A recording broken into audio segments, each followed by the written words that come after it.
반갑습니다. 반갑습니다. 오늘 말씀드릴 제목은 같은 곳을 볼 수 있는 사람입니다. 우리가 무슨 일을 할 때 서로 다른 방향을 보지 않고 같은 곳을 볼 수 있는 사람이 누가 있을까? 한 직장에서 같은 이 직장의 방향이 있고, 또 가정에서도 같은 방향이 있고, 또 많은 사람들이 함께 뜻을 모을 때 같은 방향이 있기도 하는데, 그 여러 가지 상황들을 고려해서 어떤 방법으로 우리가 함께 할 수 있을까, 이걸 생각해 보겠습니다. 눈과 몸과 마음으로 함께 할 수 있는 사람이 참된 동행이라고 그랬는데, 그냥 같은 길을 같이 걷는다고 해서 동행이 아니에요. 그러니까 방향이 같은데 그 방향이 어떤 방향이 같냐? 생각의 방향, 서원의 방향, 이런 것들이 같아야 돼요. 그래서 어떤 사람이 텔레비를 보고 장 담그는 것을 보면서 각 지방마다 담그는 방법이 조금씩 다르잖아요. 근데 이제 이 어머니는 오랫동안 자기 방법대로 담그온 장 담그는 법이 있어요. 그 텔레비전에서 나와서 이렇게 담근다 그러니까 저거 틀렸다 이렇게 얘기한다고 그러세요. 그래서 이제 그 방법이 다른 것이지 틀린 것은 아니잖아요. 내가 담그는 법이 다르고 저 사람이 담그는 법이 다르고 그런 것인데, 그걸 다른 것을 보지 못하고 틀리다 이렇게 하면 같은 방향으로 가기가 어렵다는 거예요. 우리는 보통 이제 세 가지로 생각해 볼 수 있어요. 하나는 사상이 같은 사람. 사상이라는 건 생각이 같은 사람인데, 이 생각과 감정은 영원하지가 않아요. 사상이라고 하는 것은 뜻을 함께 할 수 있는 사람. 그러니까 이게 좌냐, 우냐. 이 사상이라는 건 대부분 어떻게 하냐면 자기의 이익에 따라서 이쪽과 저쪽을 선택하는 거예요. 이게 이제 자기 뜻과 맞지 않으면 함께 가지 못하는 거죠. 이 사상은 생각과 감정이 영원하지 않기 때문에 이쪽에서 이익이 있다 그러면 이리 갔다, 저쪽에서 이익이 있다 그러면 저쪽으로 갔다. 그러니까 이게 영원하지가 않아요. 자기 이익에 초점이 맞춰져 있기 때문에. 내가 옳다고 생각하는 것은 무조건 맞다고 고집하는 것은 뭐예요? 고집쟁이에요. 내 생각은 옳고 저 사람 생각은 틀리다, 이렇게 이제 굳어져 버리면 그게 고집쟁이가 되고 생각이 굳어져서 자기의 사상이 되는 거예요. 그래서 내가 고집하고 생각하는 것은 무조건 옳다, 절대 상대방의 얘기를 들어주지 않는 것, 이게 자기의 이익에 따라서 그 생각이 굳어져 버린 것이에요. 나와 다른 생각을 하는 사람은 옳을 때도 있다는 것을 알고 수용할 수 있어야 되는데, 그 사상이나 생각에만 고집되어 있는 사람은 거기에 그쳐버린다. 그렇기 때문에 생각에 그쳐버리면은 이게 깊이가 좀씩 달라요. 어떤 사람들이 공사장에서 세 사람이 벽돌을 하는데 누가 물었어요. 당신은 여기서 뭘 하고 있습니까? 그러니까 보면 몰라요. 벽돌 나르고 있잖아요. 두 번째 사람이 당신은 여기서 뭐 하고 있어요? 그래서 나는 여기서 돈을 벌어갖고 우리 식구들을 먹여 살리기 위해서 열심히 일하고 있어요. 그러니까 세 번째 사람은 당신은 여기서 뭘 합니까? 그러니까 나는 여기서 아름다운 성당을 짓고 있어요. 똑같은 벽돌을 나르는데 어떤 사람은 그냥 단순한 일로 벽돌을 나르는 일에 불과한 것이고, 한 사람은 자기 가족을 위해서 열심히 일하고 돈을 버는 그런 것이 되고, 한 사람은 이게 똑같은 돌을 나르지만 정말 내가 돌 한 장을 나를 때 내가 힘을 써서 아름다운 성당이 어떻게 잘 지어지는가, 이게 굉장히 마음속에 기쁨과 행복이잖아요. 그래서 내가 나른 벽돌로 아름다운 성당이 이루어졌다고 하는 그 생각만 하면 기쁜 거예요. 그럼 그 일로 보는 게 아니냐, 돈벌이로 보는 것도 아니고 내가 여기 성당을 짓고 있는 거예요. 내가 짓는 거예요. 그렇게 생각이 달라져. 그래야 같은 사상을 가지고 있다 하더라도 생각의 깊이에 따라서 그 사람은 자기의 이익에 딱 떨어져 버리면 더 이상 생각이 커지질 못해요. 그래서 다른 사람을 받아들이지 못하고 내 생각, 주견, 고집 이런 것에 딱 굳어져 가지고 다른 사람을 용납할 수 없게 됩니다. 그래서 같은 일을 해도 생각의 깊이가 어떠냐에 따라서 그 사람의 인생이 달라진다고 합니다. 작은 차이가 같은 것을 볼 수 있는 사람은 또 다른 것을 볼 수 있는 사람이 이게 틀려요. 생각의 깊이에 따라서 같은 생각을 가지고 있다 하더라도 이 사람과 뜻을 같이 할 건가? 내가 이 사람과 뜻을 같이 못할 건가? 이것을 빨리 알 수 있어요. 처음에는 같은 생각인 것 같았는데 나중에 보면 자기의 이익에 따라서 생각하는 사람은 가면 갈수록 생각이 달라져요. 그래서 그 사람은 나하고 같은 길을 가지 못하고 같은 곳을 볼 수 없는 사람이에요. 또 하나는 신념이 같은 사람이 또 같은 곳을 볼 수 있더라. 그러니까 뜻이 다르더라도 방향이 같으면 함께 할 수 있어요. 내가 뜻을 어떻게 두냐? 어떤 사람은 내 개인적인 이익을 위해서 그쪽 방향을 보는 사람도 있고, 어떤 사람은 나 혼자만의 개인적인 목적이 아니고 모든 사람이 다 행복했으면 좋겠다는 그 목적을 가지고 그것을 보는 사람이 있어요. 그러니까 각각의 생각은 다르더라도 추구하는 것은 방향은, 바라보는 방향은 같을 수도 있다는 거예요. 이 삶의 시련 앞에서 습관과 업력의 타성에 빠져서 길을 잃고 이리저리 끌려다니면 인생의 미아가 된대요. 부모님을 잃으면 부모님이 없는 미아가 되지만 자기가 어느 방향으로 가는지를 모르면 자기 인생의 미아가 된다는 거예요. 나는 지금 어느 방향으로 가고 있어요? 여러분들 어느 방향으로 가고 있어요? 알고 가요? 동쪽인지 서쪽인지 남쪽인지 북쪽인지, 아니면 나를 위해서 가는 길인지, 아니면 정말 다른 사람을 위해서 가는 길인지, 또 여기 직장에 나온다 하더라도 내가 그냥 단순히 월급 받으러 나오는 건지, 아니면 이 병원이 함께 발전할 수 있는 길은 뭔가, 이 방향을 놓고 생각하면서 그 방향으로 가고 있는 것인지, 이거를 생각해 볼 수 있어야 그 생각의 깊이가 다르고 또 방향이 다르고, 그래야 자기의 신념이 돼요. 내가 비록 여기 와서 월급을 받고 내가 도움을 받고는 있지만 이 병원이 잘 되고 또 이 병원을 통해서 와서 치료받는 사람들이 다 완쾌가 되고 행복했으면 좋겠다. 이건 삶의 방향이 다른 거잖아요. 그냥 내가 월급 받고 사는 방향이 아니라 모든 사람, 아픈 사람이 이 병원을 통해서 건강을 회복하고 행복한 삶을 살 수 있겠다는, 그게 이 병원에서 추구하는 재생의사의 방향이잖아요.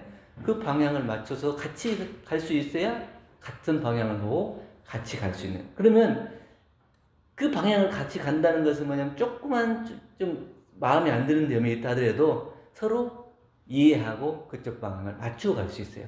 근데 방향이 틀리면 한번 딱 뜻이 어그러지면 어떻게 돼요? 갈라서 가지고 서로 만날 수 없어요. 근데 방향이 같으면 조금 힘들고 어렵고 뜻이 안 맞다 하더라도 다시 맞춰서 갈 수 있는, 그것이 이제 우리에게는 신념이라고 해요. 내가 확실하게 재생의사의 신념을 가지고 이 병원에서 일하고 월급도 받고 살아가고 나도 행복하고 또 이 병원도 발전하고 이 병원에서 치료받는 모든 환자들이 다 행복해질 수 있는 그런 방향, 이게 이제 신념이다, 이렇게 얘기합니다. 두 여행자가 같은 길을 떠났어요. 한 사람은 가는 내내 불평해요. 아이고 힘들어, 내가 이럴 줄 알았으면 뭘 할 걸, 차를 탈 걸, 뭐 할 걸, 뭐. 아이고 힘들어, 왜 이렇게 힘든 길을 택했어, 왜 이렇게 좀 더 좋은 길도 있을 텐데, 또 밥을 먹어도 왜 이렇게 맛없는 걸 먹어. 계속 불평불만해요. 또 한 사람은 어떠냐면 가는 내내 행복해요. 늘 새로운 걸 발견해요. 야, 여기 오니까 이런 것도 있네. 아, 여기 이런 것도 먹어볼 수 있네. 아, 여기는 이런 것도 있네. 날마다 새로운 것들을 발견할 수 있는 거예요. 그러니까 날마다가 새롭고 날마다가 행복한 거예요. 그러니까 자기가 마음에 어떤 방향으로 가는지를 모르는 사람은 늘 하는 일마다 불평불만해요. 근데 내가 확실하게 어느 방향으로 가는지를 아는 사람은 하는 일마다 기대가 있고 또 하는 일마다 재미가 있고 보람이 있는 거예요. 그런 기대와 재미와 보람이 있는 사람이면, 신념이 있는 사람이면, 그런 신념을 가진 사람은 직장을 불평불만하고 쉽게 그만두고 이런 일도 잘 못하죠.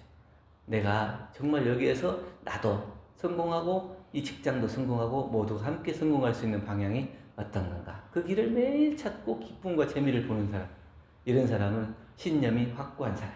그 사람은 개인으로 보나 직장으로 보나 모두를 보나 다 발전과 성공을 할 수 있는 사람입니다. 그래서 같은 길을 가더라도 마음의 방향에 따라서 그 길이 달라질 수도 있다는 거예요.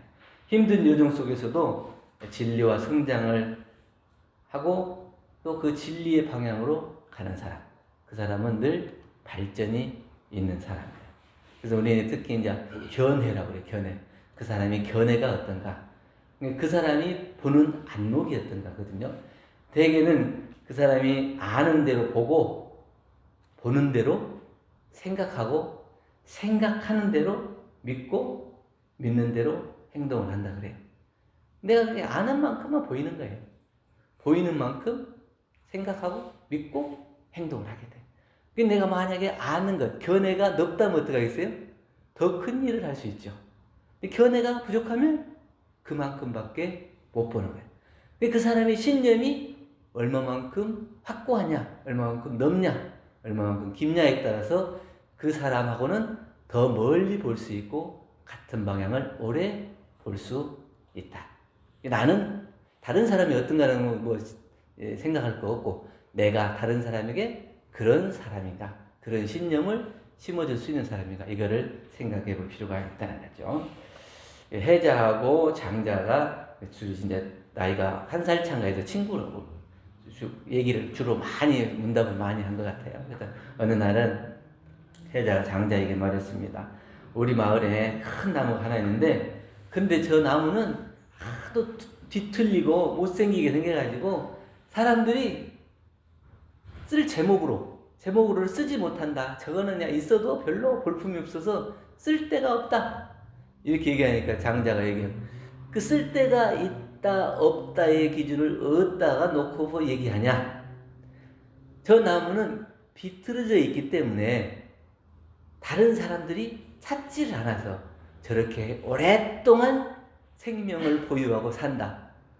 그 뭐 일찍 자라가지고 일찍 베어가지고 목재로 그냥 써버리고 거기서 끝나는 거하고 쟤는 뒤틀려 있기 때문에 오래오래 자기 생명을 땅속에 뿌리를 박고 오래 산다. 어느 것이 더 쓸모가 있냐? 우리는 겉으로 보기에 뭐 폼나고 잘생기고 이런 것만 놓고 그것이 좋다 안 좋다 이러는데 진짜 확실하게 내가 방향을 잘 알고 신념이 확고한 사람은 어느 것이 더 쓸모가 있고 어느 것이 더 소중한가 이것을 아는 사람이다. 세 번째 같은 곳을 볼 수 있는 것은 신앙이에요. 신앙이라고 하는 것은 용광로에서 중생의 잡처를 털어버리고 불보살이 되는 것과 마찬가지로 신앙은 내 생각, 사상 이런 확신, 신념을 넘어서 진리에게 나를 맡기는 거예요. 신앙이라고 하는 것은 나를 온통 맡겨서 나무의 뿌리가 되어버리는 거예요. 진리와 하나가 되는 거예요. 그러니까 그냥 방향만 같은 게 아니고 목적지가 같은 거예요. 그 방향으로 가는 것이 그 방향을 맞춰서 가는 것도 중요한데 그 방향으로 가는 목적이 뭐냐? 그 목적이 확실한 거예요. 이게 이제 신앙이라고. 그런데 우리 신앙이라고 하는 것은 진실이고 또 진리이기 때문에 같은 신앙을 하고 같이 가는 사람은 목적이 같고 방향도 같고 생각도 같아서 오랫동안 같이 갈 수 있고 같은 곳을 볼 수 있는 사람입니다. 교단품 8장에 오늘 봉도 가신 것처럼 오랫동안 고생을 하면 몸도 마음도 괴로운데 그 몸도 마음도 괴로운 것이 결국은 무엇을 하기 위한 것이냐 이것을 알면 자기 마음속에 있는 근심과 걱정이 다 녹아나고 또 잡처를 다 떨어내고 정금미옥이 돼서 정말 순수한 쇠가 남는 용광로에서 탁 끓여서 그 순수한 쇠가 남는 것처럼 우리가 살아가는 데 있어서 힘들고 괴로움이 없지 않지만 그 힘들고 괴로움 속에서도 다 그걸 다 털어버리고 그래도 한 곳을 갈 수 있는 건 뭐냐? 신앙이다. 자기가 믿고 확실하게 그 방향을 정하고 목적이 분명한 사람은 흔들리지가 않는다. 대종사님께서 괴로움을 참아가며 힘든 일을 견디는 것은 잡처를 털어내고 좋은 쇠를 만드는 것 같다. 풀무화로를 거치지 않고는 결코 좋은 쇠를 얻을 수가 없다. 우리가 이제 봄에 이제 꽃이 많이 피잖아요. 우리 이제 안면도 같으니까 튤립 뭐 축제하고 그러는데 그 튤립을 땅에 심기 전에 50일간 영하 5도의 온도에서 놔둬야 된대요. 그러면 때문에 영하 5도 온도니까 춥잖아요. 그러니까 이 씨앗이 추우니까 어떻게 해요? 그걸 견뎌내기 위해서 온 몸의 힘을 비축하는 거예요. 추우면 몸을 움츠리는 것과 마찬가지로 씨앗도 이 온도가 낮으면 자기 생명을 보호하기 위해서 이렇게 탁 움츠리는 거예요. 거기에서 힘이 생긴다고 그래요. 그래서 그게 이제 나중에는 그 꽃을 피울 수 있는 힘이 거기에 생긴다. 보통 우리가 봄이 됐으니까 당연히 꽃이 핀다 이렇게 생각할지 모르지만 추운 겨울을 지내지 못하면 꽃이 힘이 없어요. 그래서 봄에 꽃이 정말 올 봄은 꽃이 진짜 더 아름답다, 더 선명하다 이럴 때 보면은 그 전 겨울에 눈도 많이 내리고 훨씬 추운 거예요. 우리도 삶도 마찬가지인 것 같아요. 그 사람이 성공했다 할 때 그 사람이 그냥 성공했냐? 정말 저 사람이 이렇게 고생해갖고 이렇게 해서 성공했다더라. 그래야 그 성공이 애썼다. 정말 저 사람은 성공하고 정말 칭찬받아 마땅하다. 이렇게 얘기를 하지. 그냥 부모님한테 물려받고 누가 도와줘가지고 성공했다가 그 사람은 당연히 그렇게 생각하고. 그리고 우리도 마찬가지예요. 살다 보면 어떻게 어려움이 없겠어요. 근데 그 어려움을 뭘로 극복하냐? 내가 어디를 가고 있는가? 무엇을 하기 위해 가고 있는가? 그 목적이 분명해야 우리가 신앙을 통해서 진리와 하나 되고 내 방향이 목적이 하나가 돼서 정말 같은 곳을 보고 같은 뜻을 함께 할 수 있는 사람이다. 인생의 모든 시련과 고통은 우리를 키우고 삶을 풍요롭게 만드는 정금미옥이 되고 정금미옥을 만드는 용광로와 같다고 그랬습니다. 신앙은 시련을 두려워하지 않고 오히려 그것을 기회로 삼는다고 해요. 그래서 그 마음속에 든든한 신앙의 뿌리, 진리에 대한 믿음이 확고해지면 비록 살아가면서 조금씩 힘들고 어려움이 있다 하더라도 절대 그 뿌리가 뽑히지 않는다. 그런데 그러한 믿음의 힘이 없고 진리의 힘이 없고 확실한 목적이 없으면 가다가 맨날 헤매요. 이 사람이 이렇게 얘기하면 이리 갔다가 저 사람이 이렇게 하면 저리 갔다가 그러다가 이 사람도 아니고 저 사람도 아니고 또 그 사람들 의심하고 저 사람 의심하고 또 저 사람은 못 믿고 그 결국에는 누가 힘이 없어서 그래요? 내가 목적도 없고 방향도 없고 힘도 없기 때문에 흔들리는 것이지 내가 만약에 생각이 확고하고 방향이 분명하고 목적이 뚜렷하면 흔들릴 필요가 없는 거예요. 내 삶의 주인이 되고 미아가 될 필요가 전혀 없는 거죠. 그래서 같은 곳을 본다는 것은 진리를 함께 향하는 것이다. 생각을 같이 하고 뜻을 같이 하고 방향을 같이 할 수 있다 하더라도 또 신앙이나 진리를 통해서 자기의 목적과 함께 할 수 있는 사람을 만나는 것이 더욱더 분명하고 소중하다. 그래서 우리가 같이 공부하고 이런 생각으로 이 직장에서 함께 일하는 사람을 만난다고 하는 것은 다른 어떤 직장에서 만나는 동료보다 더 값지고 소중한 거죠. 그래서 같은 곳을 볼 수 있고 같은 방향을 할 수 있고 같이 마음을 합할 수 있는 동료들과 함께 했을 때 여러분들이 정말 행복한 인생을 만들 수 있게 되기를 간절히 염원드립니다. 감사합니다. 감사합니다.